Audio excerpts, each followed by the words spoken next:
Why is the media hating this movie?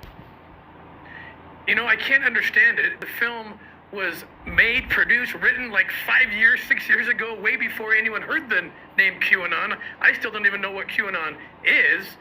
In the meantime, they're trying to connect it to some conspiracy when, in fact, like you said, this is a true story. These are real kids. I mean, these kids are my friends. They're young adults now, the ones that were rescued. They're going to come out soon and tell their story. It's going to be very awkward when the mainstream media comes after these kids next and accuses them of being part of some conspiracy when, in fact, they were rescued from a life of rape. It's the most bizarre thing I've ever seen in the media, perhaps. I mean, this publication says The Sound of Freedom is a superhero movie for dads with brain worms, and that it fetishizes the torture of its child victims. Is that what the movie does? It absolutely does not do that. It tells a story based in truth.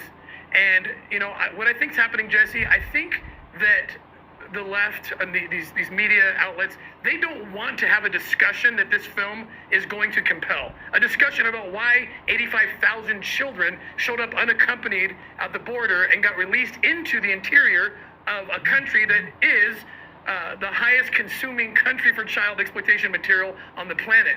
They don't want to talk about why these same publications are pushing an agenda to change the word pedophile to minor attracted persons in order to normalize sexual activity with children. I think that's what they're trying to avoid, and they know this film's going to shine a light on all of the things, all the atrocities happening to children, and so they have to discredit it by lying about it. So what would their motivation be to discredit a movie that's trying to shine a spotlight onto atrocities committed against children?